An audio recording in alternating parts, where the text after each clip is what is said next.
Hello friends, जैसा कि आप सभी को बता दूं, हम लोगों ने प्रीवियस लेक्चर में डिस्कस किया था अबाउट ब्रीदिंग। ब्रीदिंग क्या होती है वो आपको हमने बताया था। ब्रीदिंग को हम कॉमनली रिस्पायरेशन बोलते हैं, वो भी आपको बताया। और रिस्पायरेटरी सिस्टम हम लोग जब पढ़े थे ह्यूमन बींग्स में, तो रिस्पायरेटरी सिस्टम में 2 कंपोनेंट्स हम लोग पढ़े। फर्स्ट जो है रिस्पायरेटरी ट्रैक्ट, तो रिस्पायरेटरी ट्रैक्ट के बारे में हम लोगों ने डिस्कस किया था कि respiratory tract is the passage by which air inter into the lungs. ठीक है, तो हम लोगों ने डायग्राम के थ्रू सारे स्ट्रक्चर को एक एक करके हम लोगों ने समझा था। और सेकेंड जो पार्ट है लंग्स, तो आज हम लोग डिस्कस करेंगे ह्यूमन लंग्स। ओके, लंग्स जो होते हैं ह्यूमन बींग्स में 1 पेयर लंग्स पाए जाते हैं for the respiration, and lungs are located in thoracic cavity. ठीक है, थोरैकिक कैविटी में लोकेटेड होती हैं। और जो लंग्स होते हैं वो कवर्ड होती है डबल लेयर मेम्ब्रेन से, उसको हम बोलते हैं प्लूरल मेम्ब्रेन। ठीक है, जो प्लूरल मेम्ब्रेन है वो मेसोडर्मली डिराइव ऑर्गन है। और जो आउटर जो मेम्ब्रेन है, डबल लेयर हमने बोला कि मेम्ब्रेन जो होती है प्लूरल मेम्ब्रेन जो लंग्स को कवर्ड की होती है वो 2 लेयर्स की होती है। आउटर लेयर को हम लोग पेराइटल लेयर बोलते हैं, एंड इनर लेयर को हम लोग क्या बोलते हैं, विसरल लेयर। वो हम लोग डायग्राम के थ्रू स्ट्रक्चर बना के हम लोग समझेंगे। तो स्टार्ट करते हैं हम लोग ह्यूमन लंग्स। ठीक है,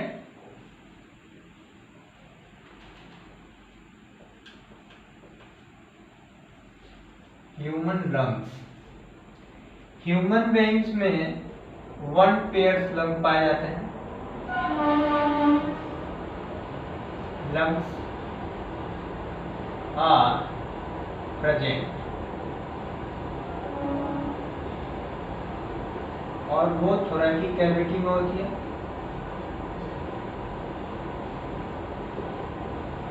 ठीक है, थोरैकिक कैविटी में पाई जाती है। और जो लंग्स होता है covered by double layer which is known as pleural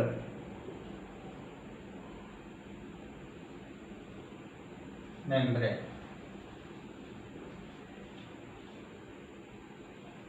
ठीक है, प्लूरल मेम्ब्रेन से होती है। ये डबल लेयर है और ये जो है मेसोडर्मली डिराइव है। मेसोडर्मली डिराइव ऑर्गन है। और प्लूरल जो है आउटर जो लेयर होती है उसको हम बोलते हैं पेराइटल।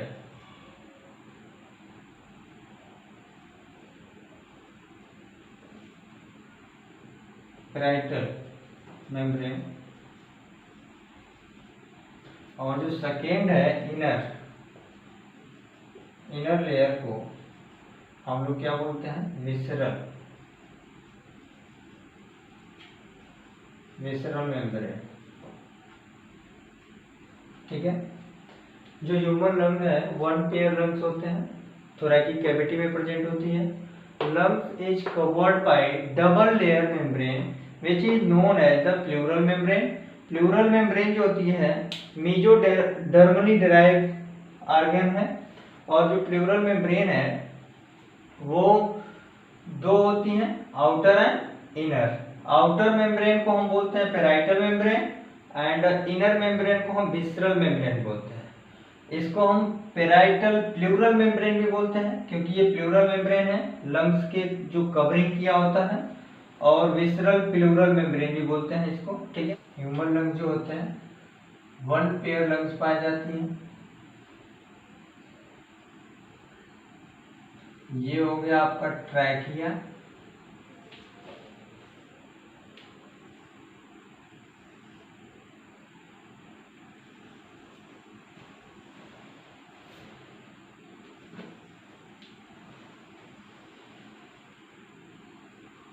ठीक है,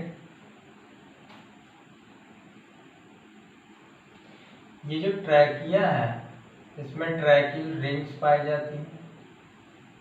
आउटलाइन डायग्राम तो हम लोग इंटरनल स्ट्रक्चर्स अच्छे से पढ़ेंगे, इसमें एक एक ट्रैकियल रिंग्स के बारे में हम बताएंगे आपको। जो राइट लंग होती है वो लार्ज होती है with respect to left lung, okay.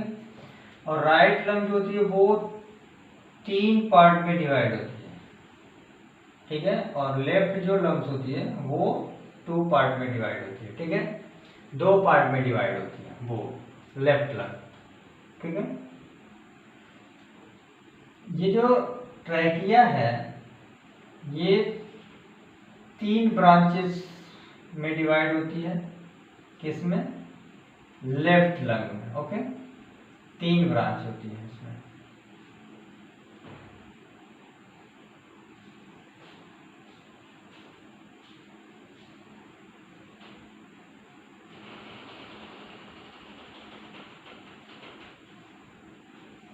तीन ब्रांचेज होती है। और जो राइट लंग्स में और लेफ्ट लंग में 2 ब्रांचेज होती है, ठीक है। ये भी आपको एक डिफरेंस मिलेगा। जो राइट लंग है, राइट लंग वो अबाउट 625 ग्राम्स की होती है, ग्राम्स की, ठीक है। और जो लेफ्ट लंग है वो 575 ग्राम्स की होती है, ठीक है। ये स्मॉलर होती है राइट लंग के रिस्पेक्ट में। ये आपका हो गया ट्रैकिया, ये हो गया ट्रैकियल रिंग। आगे आपको बताऊंगा 16 से 20 ट्रैकियल रिंग्स पाई जाती हैं जिसकी लेंथ होती है अबाउट 10 to 12 सेंटीमीटर की। और ये जो राइट लंग में जो डिवाइड करती है 3 लोब में, एक ऑब्लिक्यू फीसर होते हैं, ऑब्लिक्यू फीसर और हॉरिजेंटल फीसर,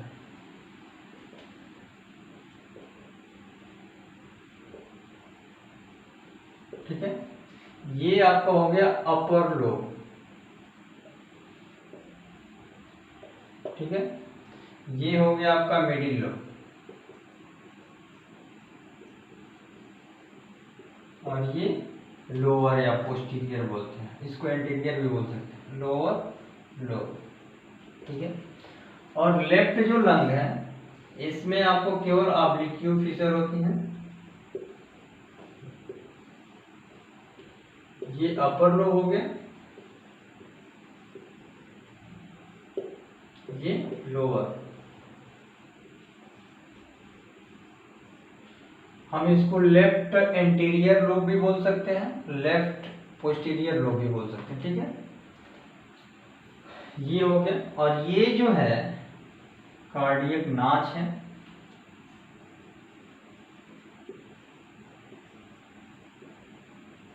जिसमें हार्ट जो होती है लोकेटेड होती है, ठीक है। और द स्पेस बिटवीन 2 लंग्स, आपको मैं ब्लड सर्कुलेशन में बताया था जो हार्ट की पोजीशन होती है वो 2 लंग के बीच में होती है। और ये जो स्पेस जो होती है 2 लंग्स के बीच में उसको हम बोलते हैं मेडियास्टाइन।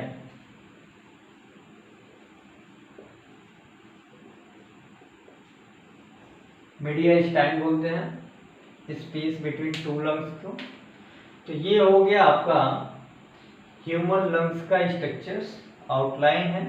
इसमें 1 पेयर हमने बताया कि ह्यूमन लंग्स होते हैं, 1 पेयर लंग्स पाए जाते हैं राइट एंड लेफ्ट। राइट जो लंग होता है वो 3 लोब में, मतलब 3 पार्ट में डिवाइड होती है, upper lobe, lower lobe and middle lobe. 2 features पाए जाते हैं, ऑब्लिक्यू फीचर्स एंड हॉरिजॉन्टल फीचर्स। और इसमें जो ट्रैकिया है वो डिवाइड होती है 3 ब्रांचेज में। तो वहां से ब्रांकस, ब्रांक्यूल्स एंड प्राइमरी, सेकेंडरी, टर्शियरी, फिर रेस्पिरेटरी ट्री, आगे वैसे बढ़ते जाएंगे, अगले स्ट्रक्चर में आपको बताऊंगा। जो लेफ्ट लंग्स है उसमें जो ट्रैकिया होती है वो 2 ब्रांचेस में डिवाइड होती है। ठीक है, तो ये हो गया आपका ह्यूमन लंग्स का स्ट्रक्चर। अब हम लोग थोड़ा इंटरनल स्ट्रक्चर के बारे में पढ़ेंगे।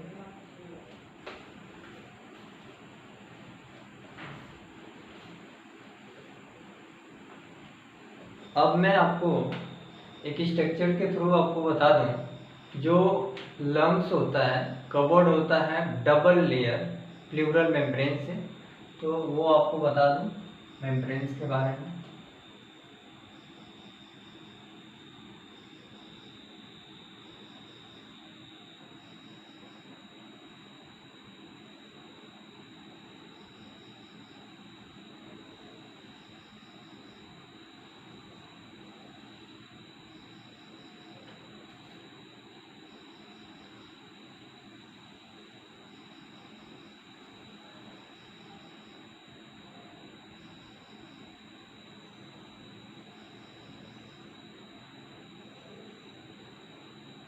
ये कट एंड जो है रिब्स का है।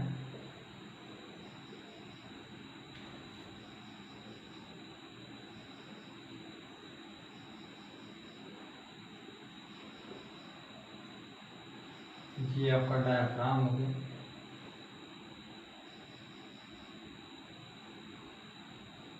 डोम शेप डायफ्राम होती है। ठीक है,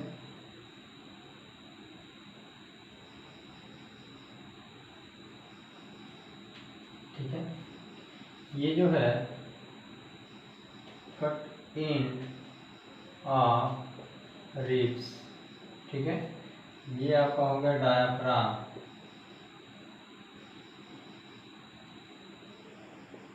डायफ्राम आपका ये राइट लंग हो गया, ये लेफ्ट लंग हो गया। ठीक है, ये है आपका जो प्लूरल मेम्ब्रेन है।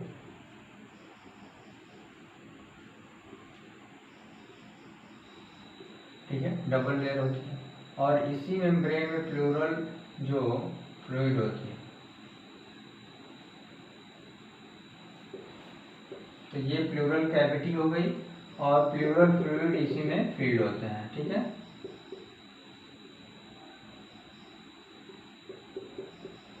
तो आपको मैंने बताया है कि जो लंग होता है वो covered by the double layer membrane is called pleural membrane. ठीक है, तो प्लूरल मेम्ब्रेन जो होती है डबल लेयर की होती है। आउटर जो लेयर होता है उसको हम पेराइटल प्लूरल मेम्ब्रेन बोलते हैं। इनर वाले लेयर को हम क्या बोलते हैं? Visceral pleural membrane.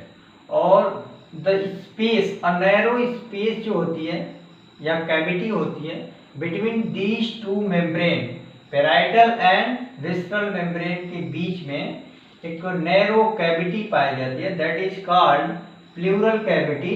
और उस प्लूरल कैविटी में प्लूरल फ्लूइड्स फील्ड होते हैं जो रिड्यूस करते हैं फ्रिक्शन को। जो लंग्स के सरफेस पे फ्रिक्शन होता है उसको वो रिड्यूस करते हैं। ठीक है, ये हो गया आपका स्ट्रक्चर्स।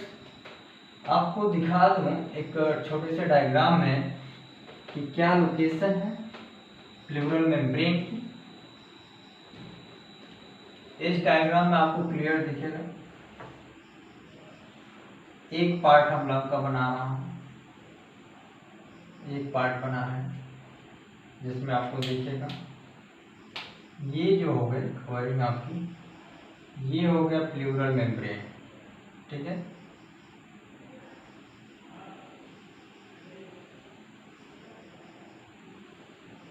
ये है प्लूरल मेम्ब्रेन। ठीक है, और इसी कैविटी में प्लूरल फ्लूइड जो होती है फील्ड होती है। और आपको बता दूं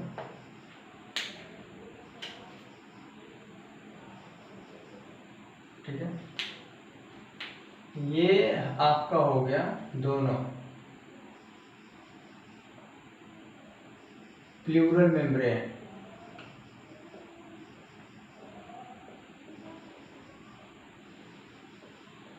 ठीक है, आउटर जो है प्लूरल मेम्ब्रेन उसको बोलते हैं पेराइटल, पेराइटल प्लूरल मेम्ब्रेन।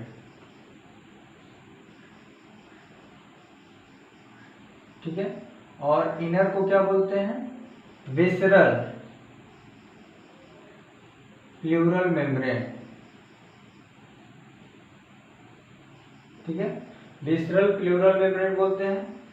जो विसरल प्लूरल मेम्ब्रेन होती है वो क्लोज कांटेक्ट होती है लंग के सरफेस से, और पेराइटल जो प्लूरल मेम्ब्रेन होती है वो आउटर सरफेस पे होती है, जो थोरैकिक कैविटी की क्लोज कांटेक्ट में होती है, ठीक है, ये आपको बता दो। और जो प्लूरल मेम्ब्रेन होती है 2 लेयर्स होते हैं, पेराइटल एंड विसरल। ये पेराइटल जो है उसको आउटर मेम्ब्रेन बोलते हैं, आउटर जो प्लूरल मेम्ब्रेन है, और ये जो इनर है, इनर प्लूरल मेम्ब्रेन है, जो क्लोजली कांटेक्ट होती है किससे? लंग के सरफेस से। और पेराइटल प्लूरल मेम्ब्रेन होती है वो क्लोजली कांटेक्ट होती है किससे? थोरैकिक कैविटी के, ठीक है। ये आपका लंग हो गया, ठीक, लंग हो गया। और ये जो नैरो स्पेस या कैविटी पाई जाती है, इस कैविटी को हम बोलते हैं प्लूरल कैविटी, प्लूरल कैविटी, ठीक है। और इसी में प्लूरल फ्लूइड फीड होती है,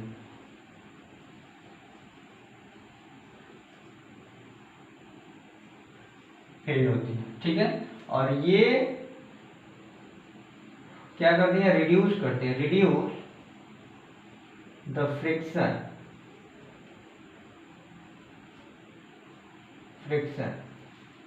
जो लंग सरफेस पे होती है,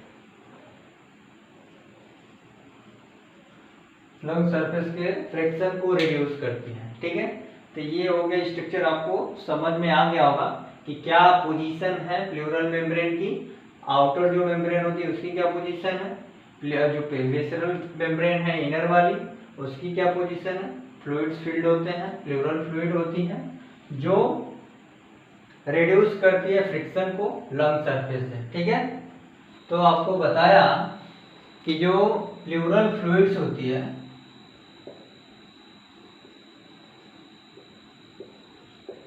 प्लूरल फ्लूइड होती है वो रिड्यूस करती है फ्रिक्शन को, फ्रिक्शन फ्रॉम लंग सरफेस, ठीक है। लेकिन sometimes in case of bacterial infection, bacterial infection के केस में ये जो प्लूरल फ्लूइड्स होती हैं ये इंक्रीज कर जाती है इन केस ऑफ बैक्टीरियल इन्फेक्शन।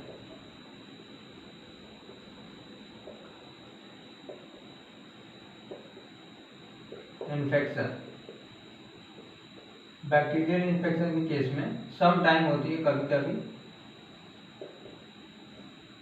ठीक है। बैक्टीरियल इन्फेक्शन होती है तो ये प्लूरल जो फ्लूइड्स होती है वो इंक्रीज कर जाती है, ठीक है।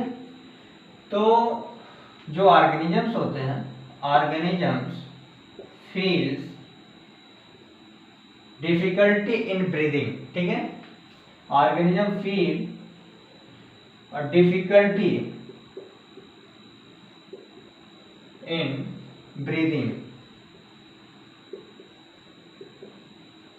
तो sometimes in bacterial infections the pleural fluids increase, so जो ऑर्गेनिजम्स होते हैं जब फ्लूइड जो होती है प्लूरल फ्लूइड इंक्रीज होती है तो ऑर्गेनिज्म फील करते हैं डिफिकल्टी इन ब्रीदिंग में, ठीक है।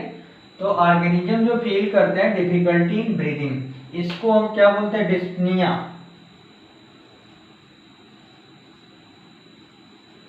डिस्पनिया बोलते हैं, ठीक है, डिफिकल्टी इन ब्रीदिंग।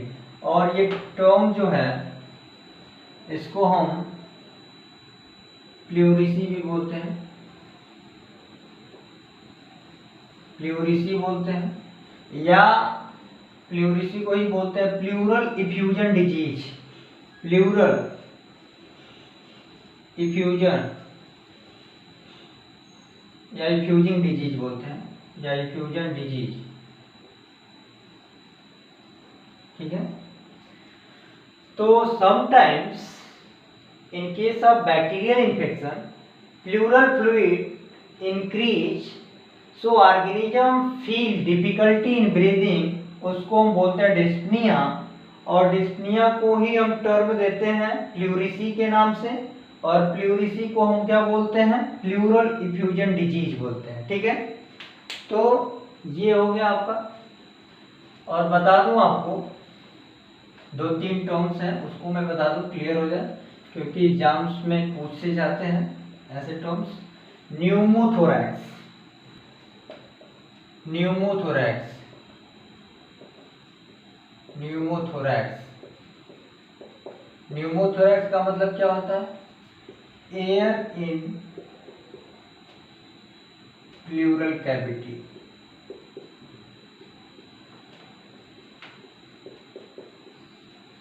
ठीक है, और दूसरा क्या है, हाइड्रोथोरैक्स, हाइड्रोथोरैक्स मतलब water, water in pleural cavity.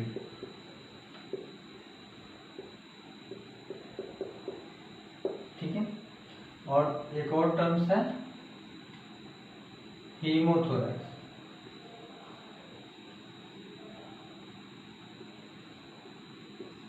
उसको हम क्या बोलते हैं, blood, blood in pleural cavity.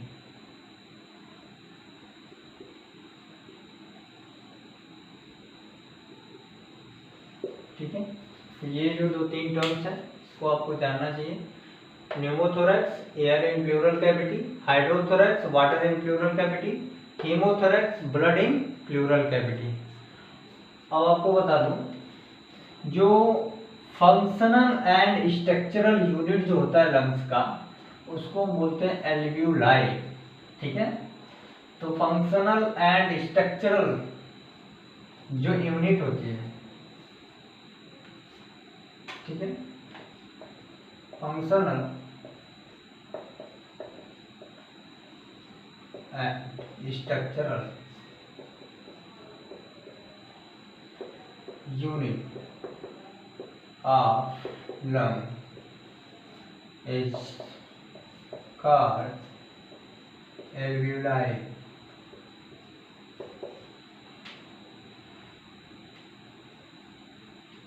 Alveoli, ठीक है, और ये अबाउट 300 मिलियन अप्रॉक्सीमेटली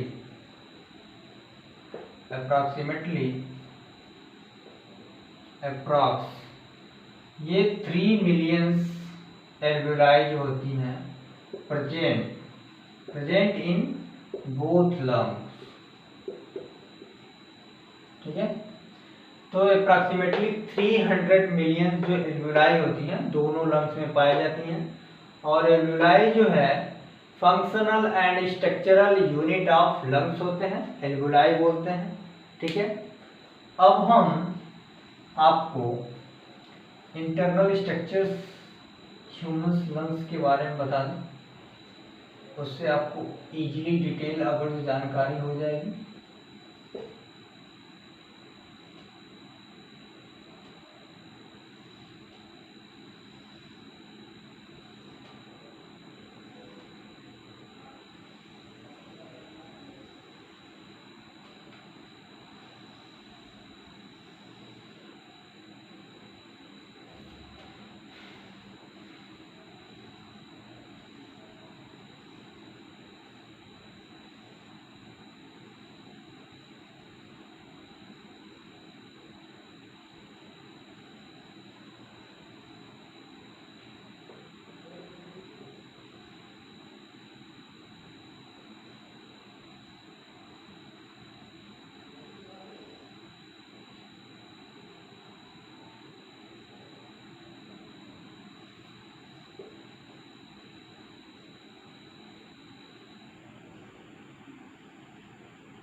गया आपका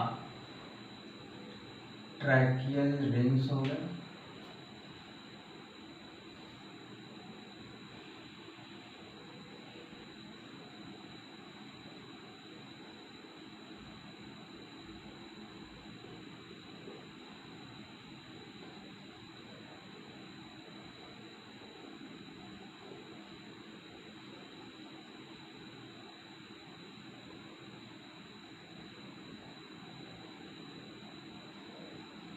ट्रैकियल रिंग्स हो गया।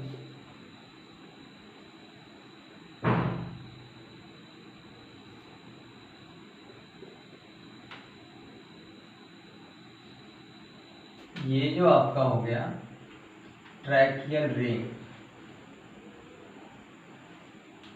ट्रैकियल रिंग्स, ठीक है। आगे आपको मैं बताऊंगा। ये हो गया ट्रैकिया,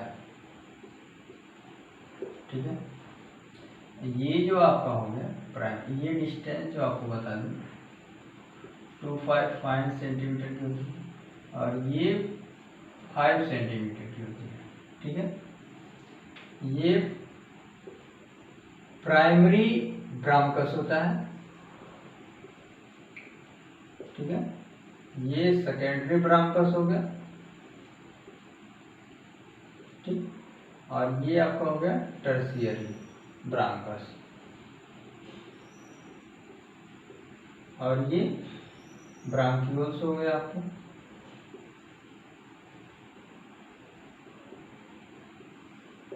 और ये टर्मिनल ब्रांक्यूल्स हो गया।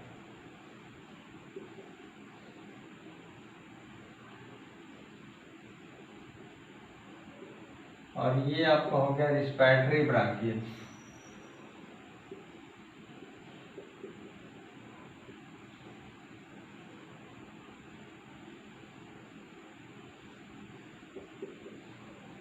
ठीक है, रिस्पिरेटरी। ये एल्वुलर डक्ट हो गया,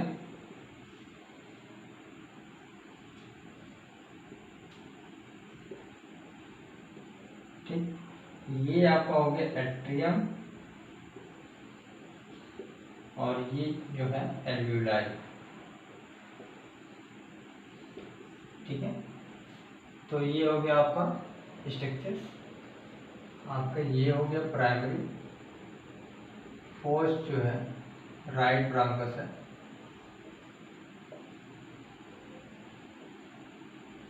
ऐसे ही सब में डिवाइड होती है, ठीक है। तो ये ट्रैकियल रिंग्स हो गए, ट्रैकिया हो गया।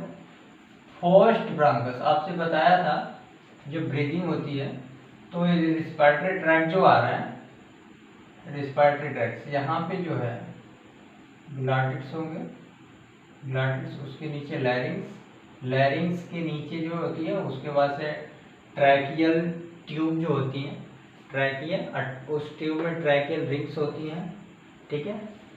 वो ट्रैकियल ट्यूब्स को कोलैप्स होने से बचाती हैं, ठीक है।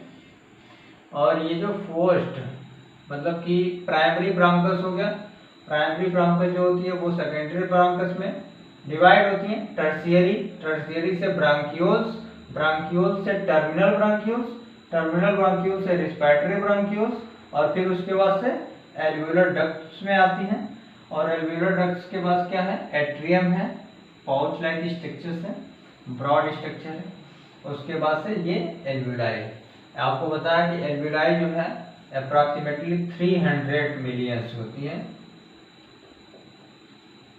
इन बोथ लंग्स, दोनों लंग्स में 300 मिलियंस एल्वुलाई जो होती हैं वो पाई जाती हैं, ठीक है। तो ये हो गया आपका इंटरनल स्ट्रक्चर्स हो गया, ठीक है।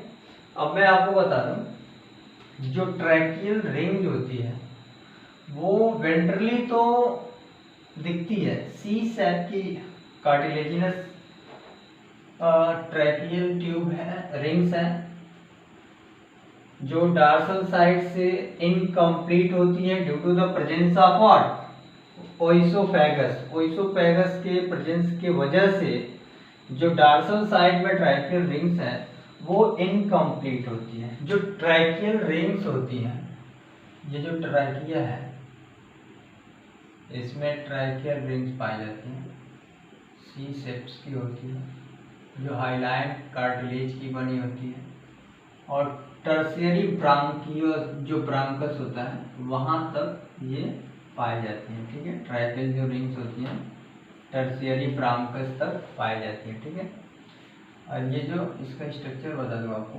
सी शेप की होती है, सी शेप हाइलाइन कार्टिलेज के कार्टिलेज। ठीक है, हाइलाइन कार्टिलेज की होती है। ये जो 16 से 20 पाए जाती है नंबर में। ये जो इसका लेंथ है, ठीक है, वो 10 to 12 सेंटीमीटर की होती है, और डायमीटर जो है उसका वो 2.5 सेंटीमीटर की होती है। ये 2.5 सेंटीमीटर की होती है। आपको बता दूं, जो वेंट्रल साइड से जो ट्रैकियल रिंग होती है वो कंप्लीट होती है, कंप्लीट दिखती है, और डार्सल साइड से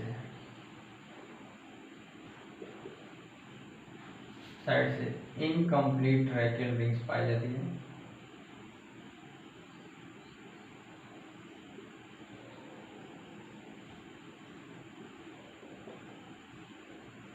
होती है due to the presence of oesophagus.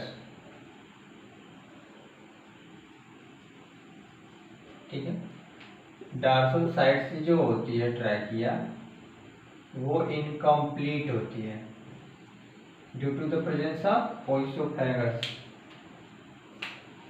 ये स्मूथ मसल्स होती हैं, smooth muscles.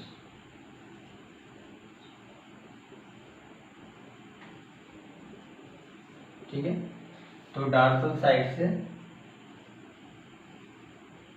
Incomplete tracheal rings पाई जाती हैं due to the presence of oesophagus. Oesophagus के प्रेजेंस की वजह से जो डार्सल साइड से ट्रैकियल रिंग्स होती हैं वो इनकम्प्लीट होती हैं। ठीक है, और जो ट्रैकियल रिंग्स होती हैं वो टर्शियरी ब्रांकस तक पाई जाती हैं। उसके बाद से ब्रांक्यूल्स, टर्मिनल ब्रांक्यूल्स, रेस्पिरेटरी ब्रांक्यूल्स में ये ट्रैकियल रिंग्स क्या होती हैं, एब्सेंट होती हैं। ठीक है, अब जो है डिफ्यूजन मेम्ब्रेन, जो एल्व्यूलर वॉल होती है, दो तरह के एल्व्यूलर वॉल होती हैं, आउटर एंड इनर। आउटर जो होती है वो कंपोज्ड होती है एलोफाइब्रस कनेक्टिव टिश्यू से, और इनर जो वॉल होती है वो सिंपल स्क्वेमस एपिथेलियम से कंपोज्ड होती है। तो एल्व्यूलर वॉल का स्ट्रक्चर हम लोग डिस्कस करेंगे, और उसके हिसाब से हम लोग आगे एक एक करके पढ़ेंगे। ठीक है, पहले स्ट्रक्चर हम बना लें।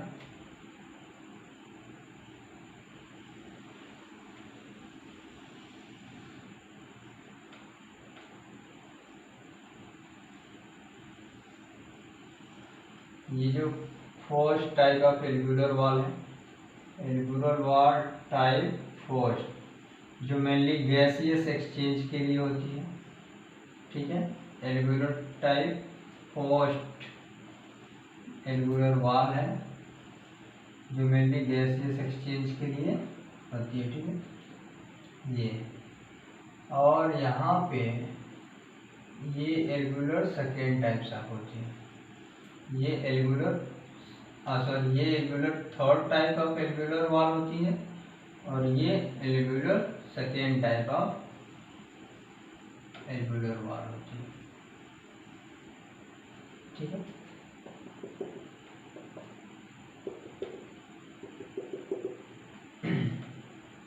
बीच में बेसमेंट मेम्ब्रेन होती है। ये हो गया आपकी ब्लड कैपिलरी, जिससे गैसेस का एक्सचेंज होता है।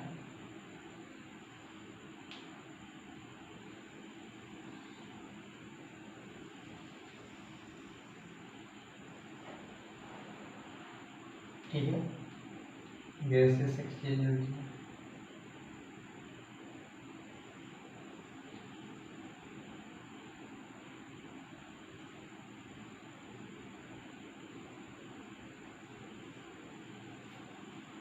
ये ब्लड कैपिलरी है, और ये जो है बीच में ये बेसमेंट मेम्ब्रेन है।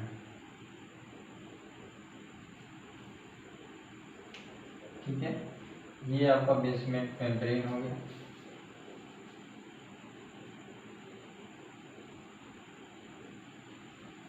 तो अब हम लेबलिंग कर दें। ये जो है आपका,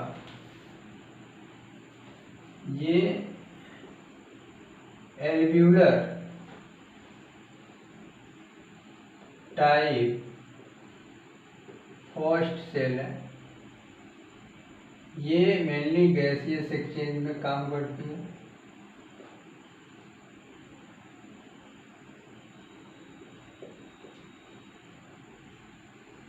ठीक है, और ये जो है आपका, ये एल्व्यूलर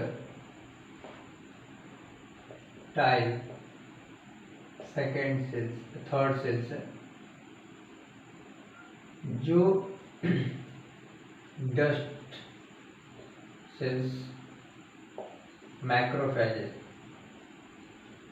फैजिक होती है लंग्स की। ठीक है, ये आपका हो गया बेसमेंट मेम्ब्रेन।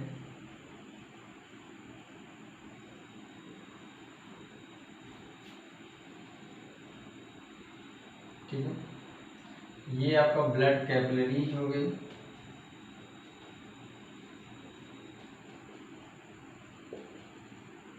ब्लड कैपिलरी हो गई। ठीक है, और ये जो है एल्वुलर टाइप सेकेंड सेल्स है।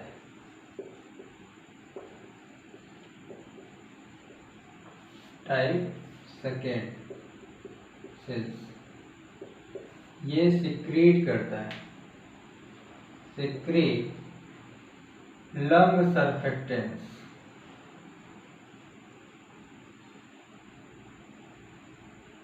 लंग सर्फेक्टेंस जो है वो रिड्यूस करता है फ्रैक्शन को लंग्स के सरफेस से, एल्वुलर्स की जो सरफेस है। और ये लंग सर्फेक्टेंस क्या होते हैं? ये फास्फोलिपिड्स होते हैं। फास्फोलिपिड्स हैं डाइपालमिटोइड।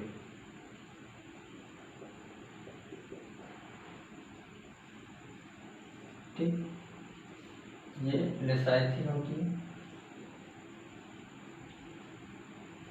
लेसाइथिन जो रिड्यूस करती है, रिड्यूस फ्रिक्शन ऑफ एल्वुलर वाल।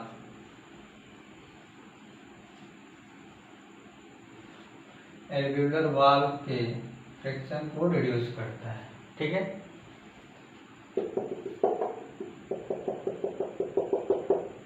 ये जो है एंडोथेलियल सेल हो गए।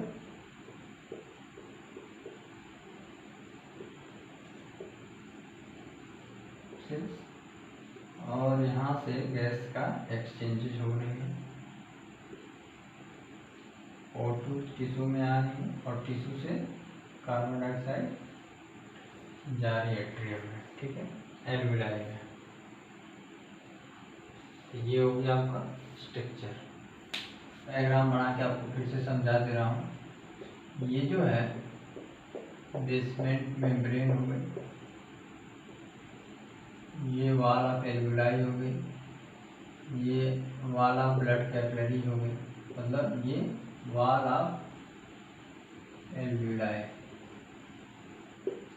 और ये वाल ऑफ ब्लड कैपिलरी।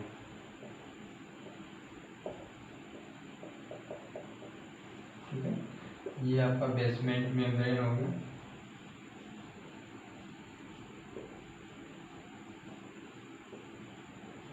ठीक है, और यहाँ से गैसियस एक्सचेंज हो रही है। ठीक है,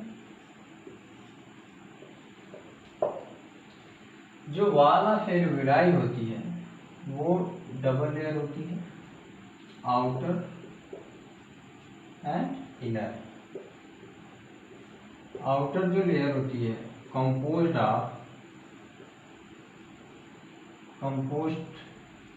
बाय द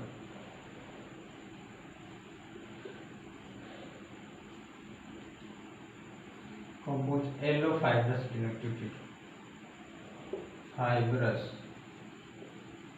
कनेक्टिव टिश्यू, और इनर जो वाल होती है वो सिंपल स्क्वेमस एपिथेलियम से होती है।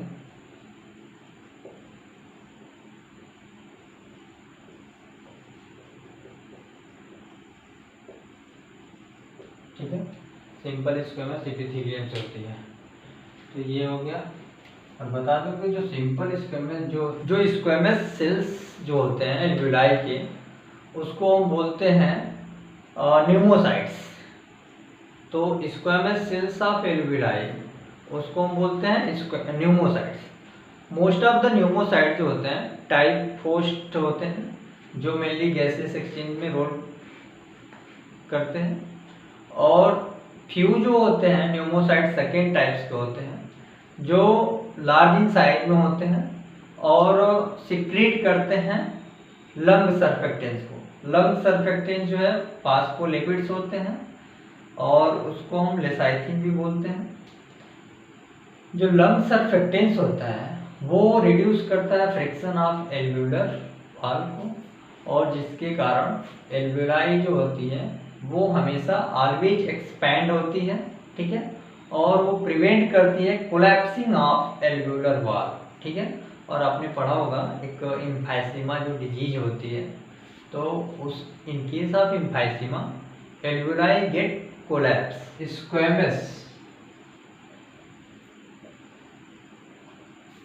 स्क्वेमस जो सेल्स होते हैं ऑफ एल्वेलाई उसको हम बोलते हैं न्यूमोसाइट।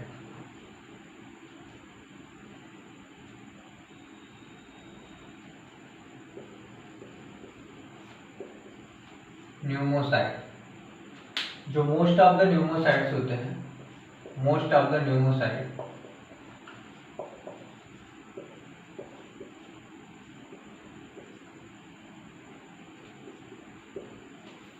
टाइप फर्स्ट होती है, जो मेनली गैसेस एक्सचेंज में काम करती हैं, एक्सचेंज का काम करती हैं। और फ्यू न्यूमोसाइट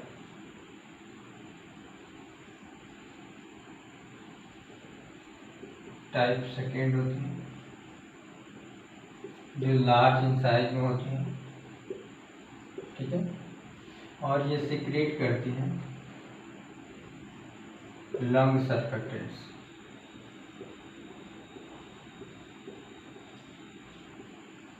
ये क्या होता है? फास्फोलिपिड्स। ठीक है, लेसाइथिन। जो लंग सर्फेक्टेंस है वो रिड्यूस करता है फ्रिक्शन ऑफ एल्वेलर वॉल। ठीक है, और उसकी वजह से एल्वेलाई जो होती है ऑलवेज एक्सपैंडेड। ठीक है, और ये जो लंग सर्फेक्टेंस है वो प्रिवेंट करता है कोलैप्सिंग ऑफ एल्वेलर वॉल। ठीक है, तो आपको बताया कि स्क्वेमस सेल्स ऑफ एल्वेलाई होती है उसको न्यूमोसाइट्स कहते हैं। Most of the pneumocytes type first होते हैं, जो मेनली गैसेस एक्सचेंज में अपना रोल अदा करती हैं। और फ्यू न्यूमोसाइट्स जो टाइप सेकेंड की होती हैं, लार्ज साइज में होती हैं, जो सिक्रेट करती हैं लंग सर्फेक्टेंस को। लंग सर्फेक्टेंस जो है वो फास्फोलिपिड्स को होती है, लेसाइथिन। और ये लंग सर्फेक्टेंस जो है वो रिड्यूस करता है फ्रिक्शन ऑफ एल्वेलर वॉल को, और इस वजह से एल्वेलाई ऑलवेज एक्सपैंड होती है और ये प्रिवेंट करता है कोलैप्सिंग ऑफ एल्वुलर वाल्व, ठीक है। और जो न्यूमोसाइट टाइप थर्ड होता है वो डस्ट सेल्स होते हैं लंग्स में। मैक्रोफेजेज का विलाय की जो इंटरनल सरफेस होती है उसको हम रिस्पिरेटरी सरफेस बोलते हैं, जो डिराइव होती है इंडोडर्मल ऑफ एम्ब्रियो से। और एक पोर पाई जाती है जो एल्वुलर वाल्व के बीच में एक छोटा सा पोर पाया जाता है, that make diffusion of gases too easy, ठीक है। तो उसको पोर ऑफ कोहन बोलते हैं, ठीक है। तो एक जो पोर होती है एल्वुलाई वाल्व में उसको हम क्या बोलते हैं, पोर ऑफ कोहन, ठीक है। इंटरनल जो सरफेस होती है, सरफेस ऑफ एल्वुलाई, उसको हम क्या बोलते हैं, respiratory surface,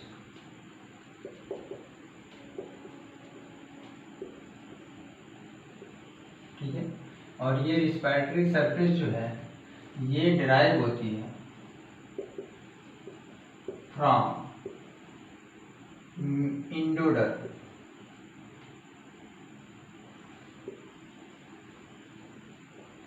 डर्म of embryo,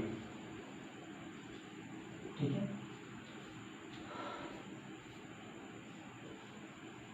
A pore is present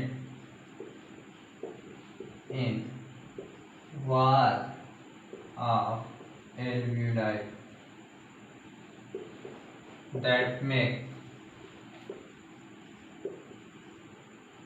to easy gaseous exchange,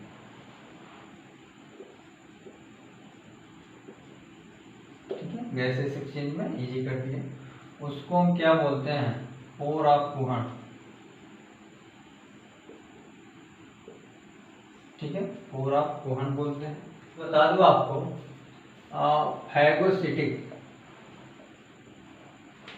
phagocytic जो सेल होती हैं,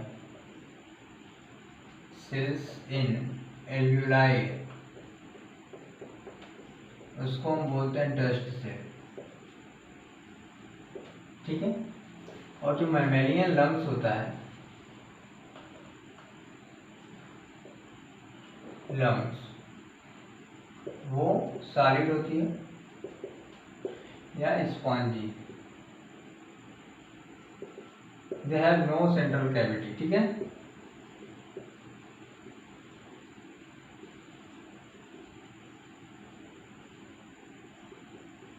सेंट्रल कैविटी नहीं होती है।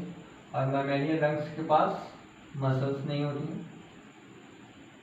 मसल्स एब्सेंट होती हैं, ठीक है। मसल्स एब्सेंट होता है और मसल्स एब्सेंट होने की वजह से इसके पास they have no self contraction and self relaxation. तो मसल्स ना होने की वजह से इसके पास सेल्फ कंट्रैक्शन और रिलैक्सेशन जो होती है पावर नहीं होती है। They have no power of self contraction and self relaxation. मतलब कि मसल्स एब्सेंट होती है तो सेल्फ कंट्रैक्शन और सेल्फ रिलैक्सेशन की पावर जो होती है टोटली एब्सेंट होती है, ठीक है। अब हम आपको बता दूं जो न्यूमोसाइट टाइप 2 जो होती है, मतलब कि एल्वुलर टाइप 2 सेल्स होती हैं, वो लंग सर्फेक्टेंस को सिक्रीट करती हैं। इम्फाइसीमा होती है, इम्फाइसीमा एक क्रोनिक डिसऑर्डर है जिसमें जो वॉल ऑफ एल्वुलाई होती है वो डैमेज कर जाती है and due to which respiratory surface जो होती है वो डिक्रीज कर जाती है, ठीक है। तो इम्फाइसीमा के केस में क्या होता है, एल्वुलर वॉल जो होती है वो डैमेज हो जाती है जिसके कारण जो रिस्पिरेटरी सरफेस जो होती है एरिया वो क्या होती है, डिक्रीज हो जाती है। ठीक है, और जो मेन काज होती है सिगरेट स्मोकिंग, सिगरेट स्मोकिंग जो है एम्फाइसीमा को काज करती है मेनली। और यूजुअली जो डिफिशियंसी होती है हमारे बॉडी में अल्फा 1 एंटी ट्रिप्सिन प्रोटीन के डिफिशियंसी से होती है। और सिगरेट स्मोकिंग जो है वो इन्हांस करता है, क्या, एम्फाइसीमा को इन्हांस करता है सिगरेट स्मोकिंग। ठीक है, और इसकी वजह से जो एल्वुलाई होती है वो get collapse. In case of emphysema alveoli get collapse. ठीक है, एम्फाइसीमा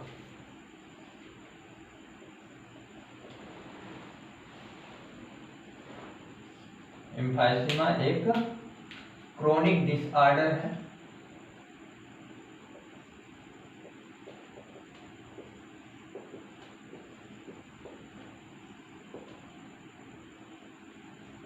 और जो एल्वुलर वाल होती है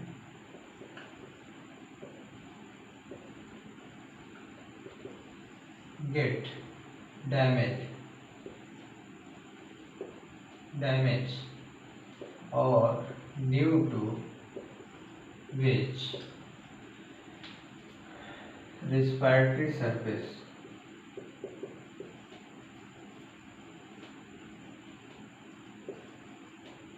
होती है वो डिक्रीज कर जाती है।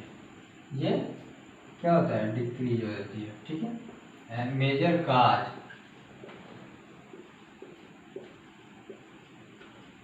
जो है cigarette smoking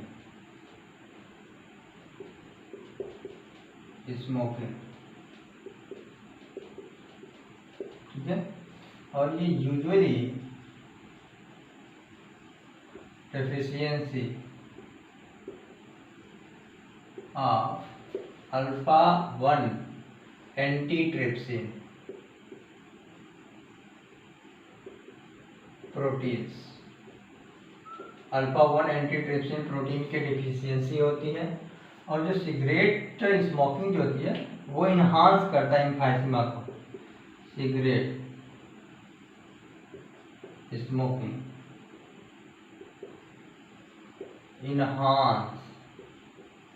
enhancement of emphysema। ठीक है, एम्फाइसीमा को इन्हांसमेंट करता है।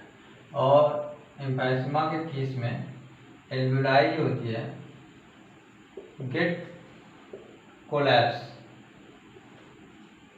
ठीक है, और आपसे बता दूं कि जो एम्फाइसीमा है वो डिफ्यूजन जो रेट है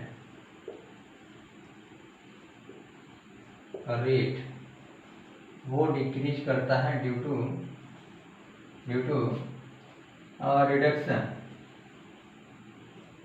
reduction of surface area of diffusion membrane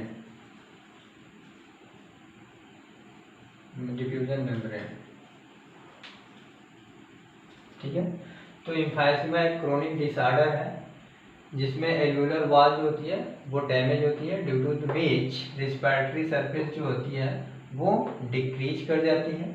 major cause जो है एम्फाइसीमा का सिगरेट स्मोकिंग है।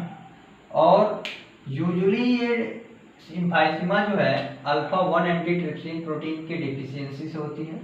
सिगरेट स्मोकिंग जो है इन्हांसमेंट करता है, बढ़ाता है एम्फाइसीमा को।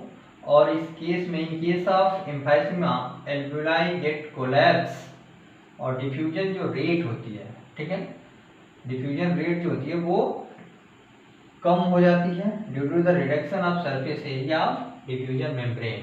और इसी से रिलेटेड जो लंग सर्फेक्टेंस है उसी से रिलेटेड एक आरडीएस डिजीज होती है जो न्यू बॉर्न बेबी में देखी जाती है। जो लंग सर्फेक्टेंस है अमाउंट कितने अमाउंट में बना है उस पर डिपेंड करता है डेथ ऑफ जो baby after the birth, death of baby. जो आरडीएस है उसको हम बोलते हैं respiratory distress syndrome. RDS respiratory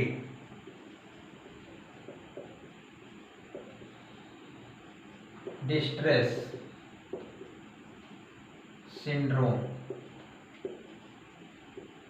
ठीक है, इसमें क्या होता है, death of baby after birth, baby की डेथ हो जाती है जन्म के बाद। ठीक है, और जो डेथ होती है वो डिपेंड्स करता है,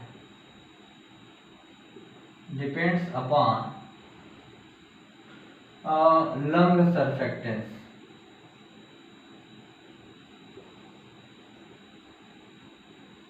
फॉर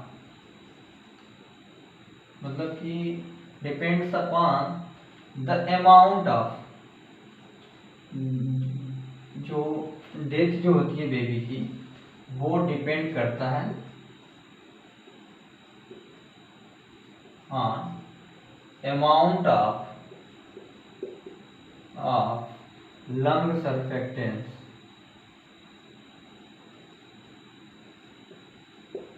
इज फॉर।